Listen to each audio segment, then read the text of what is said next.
Hello friends, my name is Rishab. In this year's UPSC Civil Services examination, I have got All India rank 23 and I have cleared this examination in my third attempt. So this was my third attempt. In my earlier two attempts, I have cleared my preliminary examination as well, but I couldn't get through my main examination. So this year I could get through my preliminary, main as well as interview and get into the top 25 and to become an IAS. That's a dream of many, including me. I have started my journey in the year of 2015. So what happened was that in the year 2010, I completed my school and I started my college at M&M Jain Engineering College in Chennai. I am actually from a very small town called as Maduranthagam, which is in Tamil Nadu. I have not had much experience with the civil services because none of my parents are that educated. My father is a 12th standard pass while my mother is a 10th standard SSLC pass. So actually I am the first graduate in my entire family. I am from a very small town, and in a small town we have larger dreams. So with the larger dreams I came to city, I came to Chennai where I did my college. I completed my graduation in electronics and communication engineering from M&M Jain Engineering College. As I already said you, in the year 2014 I graduated, and when I came to college, actually I am an engineering graduate.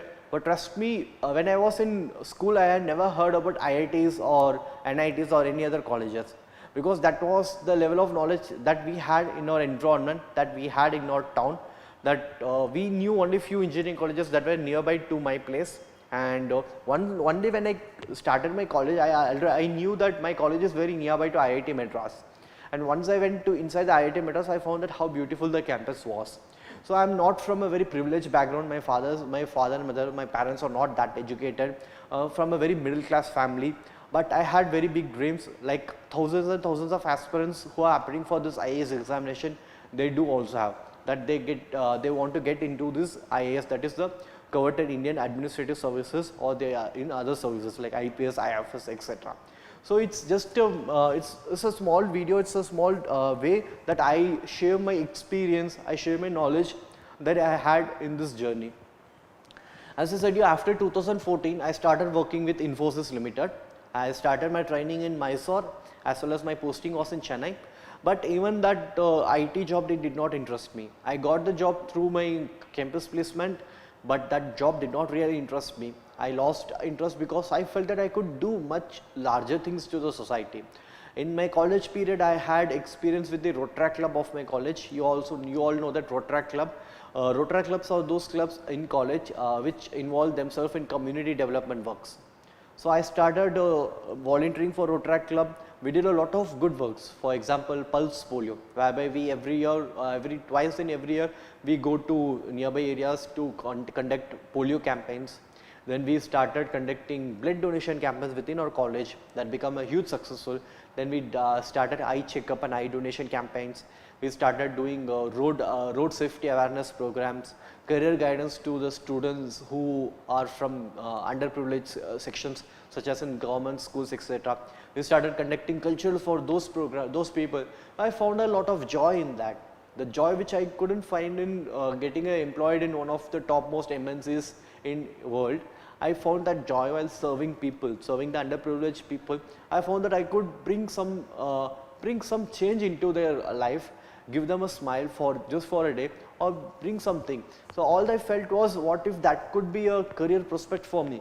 What if I could get myself into the public service, whereby I start giving them certain justice, or making ensuring that they get their due share of benefits. India is a welfare state, as you all know. So there are a lot of good things that the government does for people, but somewhere it doesn't reaches those people to whom they are intended to. So what if I could bring those schemes, or what if I could deliver those good things that the government intends to the people actually for whom it is intended to. So that was a simple motivation for me. It was a motivation to work hard. It was a motivation to see greater things in the life rather than smaller things, to bring smile in the life of many, to give them certain sense of justice. So these are certain things that motivated me. So I had to quit my job, because again this is a question which a lot of people ask me. Sir, should we quit the job to prepare for civil services examination? Personally, it's your choice. Okay, I have seen people who have got into top ranks being in the job. For example, people who are into IRS training, they get into the IIS just by appearing once more in the examination. They are in the training, they prepare while they are in the training. And I have also seen so many people who quit the job. Okay, they have seen people who are in the job, who are in very tiring jobs such as in Goldman Sachs, etc., and still they get into the top ranks. So it's how you manage your time. Suppose if you are a person who is working, then probably you have to devote 4 hours of your day to studies. Apart from your working hours, 8 to 9 hours you are working. So 4 hours during the commutation time or during the early morning or late night you can devote for your studies, and probably devote your entire day on your weekend for the studies. So that's how you can manage both things. And it was a personal choice for me. I felt that I need some time to prepare for this examination. If I have to prepare, means I have to give all that I have for this examination. I want to dedicate myself totally. I felt that being in a job, being in a IT job, I won't be getting much time in a day to spend for my studies. So I felt that it was actually a good decision to quit the job. Sometimes I did felt that did I take a right decision or not, but now I can say that yeah, I took a right decision, because the 4 years that I have spent, I dedicated myself totally for the preparation. I worked a lot, so that's why I could get into the top ranks. So that's something I would like to discuss, that being in a job is not such a bad thing. If you can manage things well, then you can definitely manage things. So that was my first attempt. I started my preparation in the year 2015, exactly on August of 5th, and on April 5th, 2019, I got my results. So somewhere around 3 years and 8 months was my preparation period. So I started preparing in the month of August. So in the first few months, what I did was I started reading all the NCERTs. Only reading NCERTs, not going into the detail, but reading NCERTs in like a novel. For example, if you are driving a car, what we see is that how the car should be driven. We do not open up the bonnet or the engine and we check the various parts of the engine. Though if we do that, we will be an advantage. When the car breaks down, we will know how to repair the car. Again, so it's something like that. I just started reading NCERTs like a storybook, like a novel. I just started reading to get the idea of what the book tries to tell me, what the chapter tries to tell me. So I did that 3 to 4 times. That was something which I did. So that was the first thing I did, because I did not want to focus much in the first few months itself. I wanted to have a vague idea about each and everything, because I was also reading newspaper, and in newspaper we get along a lot of static points, such as in economy or in politics, etc. We need static knowledge to understand newspaper properly. So if I had read the static part, then I could relate it with the newspaper, and when I read the newspaper, I could relate it with the static part. For that, I need to have an idea of each and every subject, polity, economy, geography, etc. So I just started reading the NCERTs and the basic books little by little, and that's what I did. And after some 4 to 5 months, I started solving the previous year question papers. All the previous last 23-24 years. I had a book called this Disha publication book, which had solved question papers of the last 25 years, I think so. So I took that book, I started solving each and every question. Solving means not just marking the right option, but also seeing that why all the 3 wrong options have been given. So I did a research on all the questions, because I wanted to feel how the question paper can be in the UPSC examination. Every year the UPSC has changes its pattern, every year the UPSC changes its pattern. Sometimes it gives more importance to current affairs, in some question paper it gives more importance on the static part of the syllabus, etc. So I just wanted an idea of how the question paper can be. So I started solving these questions. So it gave me an idea that how should I channelize my preparation, which are the areas should I omit, which are the areas should I focus. For example, when I saw the question papers, I could find that a lot of questions on the basis of geography and polity are being asked, whereas the questions from art and culture or ancient India, they are not asked much. 4 to 5 questions we can entirely come in ancient India as well as in art and culture. Even in ancient India, I have found that there are certain parts where questions are repeatedly being asked. One part is Buddhism and Jainism. Every year we get 1 or 2 questions on this Buddhism and Jainism part. So that was something I focused really on. So that was in ancient India. In art and culture, I found that there are hardly 2 to 3 questions being asked, and even that the questions, one question will be simple, anyone can attend. Other 2 questions will be very difficult. I found that the cost benefit ratio for me to study art and culture was very low. The time which I spent in art and culture, if I could spend that time in other subjects, I could really do well. For example, 3 days I am spending in art and culture for 3 questions. The 3 days if I spend in polity, I am getting 15 questions from polity in a year. So, in every question paper, right. Some 10 to 15 questions we get in polity. So, the 3 days I could spend in polity, that will give me more benefit than spending 3 days in art and culture. So, I did a strategic thing of spending more time in the subjects from which more questions are being asked. But I did not ignore the art and culture or the ancient and medieval India subjects entirely. I did have a certain basic level knowledge, but I did not go into such an advanced level in those subjects, in those subjects. For example, I did a lot of work, I referred a lot of books for polity subjects, etc. But I usually what I did is I did refer certain books, but at the end of the day, the only book which I reversed multiple times was Lakshmikant. I have reversed that book for somewhere around 10 to 15 times, because that book I felt very easy, the reading was very easy, and I felt that that I had certain photographic memory. If I read one book multiple times, then I have photographic memory. I know that this particular question or this particular point is in this page, in this part, etc., etc.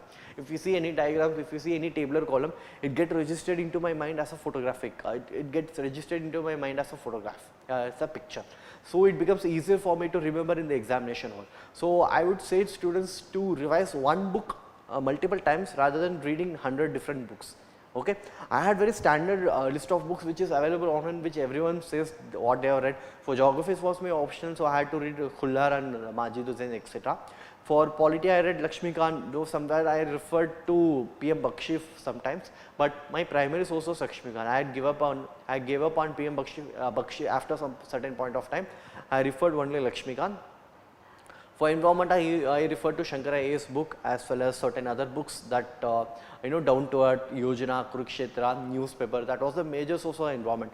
And more than that, environment, when I found last year that they are asking questions on environmental institutions, I started referring to the major institutions that appear in the news, as well as going to websites of UNFCCC, COP21 and other such websites, IPCC website, going and seeing, learning the institutions that are placed in these websites. So that I could remember these things and I could work upon these things. So, my entire preparation, the important part was previous year questions, even for my mains as well as for my preliminary examination. So, after December I started writing answers also, probably half an hour in a day I started writing 2 to 3 answers just to get an idea of how to write an answer. And I also started preparing for, I started taking mock test, that is regular mock test of various institutions as well as the previous year solved papers. I started taking a lot of mock tests so that I have an idea of how good my accuracy is. At the end of the day, I found that if I attempt 85 questions, I could get 70 questions right and 50 questions wrong. So, that was my accuracy level, and in my first year preliminary examination 2016, I got 72 questions right. I attempted 86 questions, I got 72 questions right and 14 questions wrong. So, that was my accuracy level, because I knew that this is my accuracy level well before the examination, because I had practiced that much. I strategized my preparation so much that I knew what's good thing, what works for me, what doesn't work for me, where I can score more, where I can score less, etc. I did this work and it really helped me to get through preliminary examination. In all the 3 attempts, my cutoff was 10 marks above the general cutoff. In first attempt, my cutoff was around 125 point something, 3-4, while the general cutoff was 116. Second attempt was, my marks was 116, and my third attempt my marks was 108.66. So, in all the attempts I could say that my marks are 10 marks higher than the general cutoff. That is because I knew what works for me, I knew how many questions I should attempt, what are the questions I should not attempt. I have practiced a lot, I have practicing marking the right bubble so that I do not make mistake in marking the wrong bubble, etc., etc. So, that practice really helped me to get good marks in my preliminary examination. So, my journey started like that. So, somewhere in the 8th of August, I attended my first preliminary examination, and I could, when I checked my key, I got somewhere around 122, that was the mark that I got, though in finally I got 125. So, I got good marks, I felt happy and I started preparing. But what happened was that in my first attempt, I did not give much focus on my main subjects. I did not do much of answer writing. The answer writing process started only after my preliminary examination. Only after writing my preliminary examination, I started writing answers, and that continued up to the main examination, and I did not do much work in my optional subject also. So that really costed me. In my first attempt, I missed the interview call by 3 marks. That's because I got low mark in my optional, that is 245. So I decided that I should work more on my optional as well as my GS part, and writing practice is very important. The preliminary examination is only an elimination. What I see is that the mistake I did, and I am seeing most of the aspirants are doing the same mistake. That is, they focus more on preliminary examination rather than on main examination. Let me tell you something. Your preliminary examination mark is not going to be included in the final cutoff. Your preliminary examination mark is just that. It's just to eliminate people. It's just to eliminate somewhere around 4.5 lakhs people and to select some 10,000 people for the main examination. The marks that you are getting in your main examination is going to decide your place in the merit list. I got 877 this year, somewhere 93 marks higher than the general cutoff. That's because I focused a lot. I focused a lot on this part. So I will tell you guys also to focus a lot in the mains part rather than on the preliminary part. It can be difficult. You can ask me how we can focus both, but that has to be done. You have to spend before the preliminary examination till 2 to 3 months before the preliminary examination. You have to focus both on preliminary and main examination. Once you are nearby to preliminary examination, for example, you have 60 days left for preliminary examination, you have to focus mostly, you have to focus your 100% on preliminary examination. Once your examination is over, don't take a long break, take a 2 to 3 days break, and after that immediately start preparing for your main examination. Give you a lot of focus on your optional paper and lot of focus on your mains paper also. Do a lot of answer writing practice. This year what I did was, after my preliminary examination, I started writing answers. First thing I did was I analyzed all the previous year question papers of UPSC. I did not do it in the last 2 attempts for main examination, though I did it for preliminary examination. I started writing answers.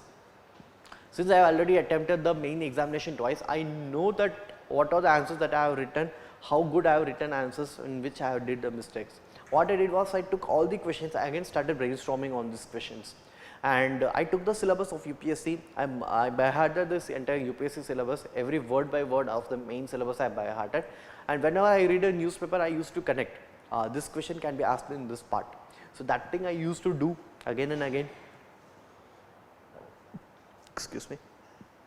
So that thing I used to do again and again, and in the 4 months between the preliminary and main examination, I did more of writing rather than of reading. Every day I used to spend 1 or 1.5 hours in writing, and on a weekly basis I used to spend somewhere around, I used to write 2 full length mock tests, that is 3-hour mock tests, 2 full length mock tests I used to write regularly, and that's the answer writing practice that really helped me to get such a good marks. I answered my, and I started writing answers in a very beautiful manner.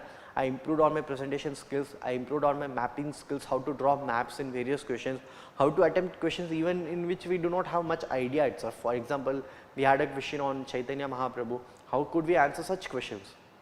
I focused on those type of questions also. I focused a lot on my ethics paper because last time I got very low marks in my ethics paper. I focused on a lot of building good examples in ethics, etc., etc.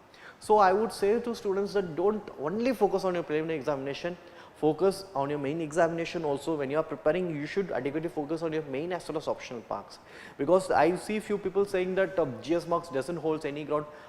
Anyway, people are not getting good mark in GS, so we have to focus more on optional essay. Let me tell you, GS also holds holds good, because this year I got 446 in my GS. I topped GS2 with 125 marks. I don't think so anyone has got more than 125 marks this year in GS2. With that information, I can tell you that I am the topper of GS2. It's because I have practiced a lot in writing answers. So that's why I could get 446 in my GS, and that really helped me to get good marks in my final thing. I got 298 in my optional and 133 in my essay. So in every subject I have got decent scores. That's because I did a lot of answer writing practice. So preliminary examination is more on elimination, main examination is what it is important. So coming to another topic, that is, people started asking me that we have 30 days more, we have 40 days more, what we can do in these days to clear preliminary examination. Well, I will tell you first thing first, do not go to any news sources, do not read any news source. Whatever you have read, just start revising those sources. That's the first thing you should do. Even now I find people going to market and people buying new books, new notes, finding that doubting themselves that have they read enough. That's not going to help. You whatever book or notes you have read, start revising them again and again. That's what is going to help you. 10 books, reading 10 books is not going to help you. This is not being said only by me, but many of the toppers say this, that reading one book 10 times is more work than reading 10 books one times. Okay. So, start reading, revising things again and again, and by this time I hope so you people would have taken a lot of mock tests. If you have not taken it, then please attempt a lot of mock tests. I have seen one of my friend, he was studying for 12 hours per day, 12 to 14 hours per day, but he never attempted a single mock test, and he couldn't clear all the 3 preliminary examinations, though he worked more than me, but he did not practice well. Okay. As the saying goes, practice makes a man perfect. You have to practice. If you only read for 10 hours, 12 hours, it's not going to help you. It's really not going to help you. You will get stuck in the examination hall. There's an art of guessing the right answers, because everyone has no 100% idea about what are the answers they are giving, right. So, even the topper to the topper, they may have 40 to 42 questions, they may get it right, I mean in the first attempt. Okay. So, what you have to do is you have to do intelligent guesses, and for that intelligent guesses you have to attempt a lot of mock tests. So, that is very important, that you attempt a lot of mock tests. Every day you attempt a mock test, you analyze those mock tests, you see what mistake you have done in the mock test, and revise those mistakes. Okay. Do not repeat those mistakes. See, you should not attempt those mistakes. Okay. And do not get underconfident and you are not getting much marks. These mock tests are only to channelize your preparation in the right manner, and the mock tests are only to show that where you stand and how much you should work hard. And if you are getting very high marks, don't be overconfident also. If you are getting very low marks, don't get underconfident also. These mock tests, they are just a pie. Okay, they are just a part of the pie. They are not going to decide whether you are writing your mains, you are writing your main examination or not. It's really the preliminary examination which will guide you, which will tell you how you should attempt, or whether you are getting into mains. So, your focus should be entirely on clearing your preliminary examination as of now. For that, revise a lot, attempt a lot of mock tests, and if you have been attempting the mock tests, then take up those question papers, start revising them again and again, revise them 10 times, 15 times, 20 times, whatever the study, whatever the notes you have made, start revising them, revise your question papers, see what are the mistakes you have been doing. Okay, don't take a lot of stress. Again, this is a moment when people take a lot of stress, and it is actually stressful, because even I have felt a lot of stress during this moment. Sometimes we lose our sleep, we are unable to sleep on time because we keep on thinking that have we read enough, or can we get through the preliminary examination, etc., etc. Let me tell you, little bit of anxiousness is always needed in this examination, but if you become over anxious, then it's not going to help you, you are not going to deliver in the examination. Little bit of anxious is enough, but focus more on your health, do some yoga, do some meditation exercises, etc., so that you do not stress out yourself a lot. You keep the stress under limits. A little bit of stress is always needed. It's actually good to have a little bit of stress, but focus on how to handle that stress, and let that stress not dampen your preparation. If the stress can improve your preparation, then it's well and good, but if the stress is dampening your preparation, that's not well and good, that's doing much of bad. So, that's with respect to preliminary examination. In the next upcoming 30 days, give your maximum, give a lot, whatever you have. Do not don't be underconfident about you, don't doubt yourself. That's the first thing I'll tell you. Don't doubt yourself, don't stress yourself. You are here to do it. I'm not from privileged background, I'm from a very simple background, but I had that thing in me that I can do this, I can clear this examination, I can do the hard work, I had the right strategy. So, always believe in yourself and have the right strategy, revise things a lot of times, do not take out any new books, revise things again and again and again, and focus on your pros as well as cons. Do a SWOT analysis of yourself, structured strength, weakness, and opportunity and threats. Do a SWOT analysis of yourself, see where you are standing, and prepare yourself well. I wish you all the best for the preliminary examination. We'll surely meet you after your preliminary examination. Thank you, and Jai Hind.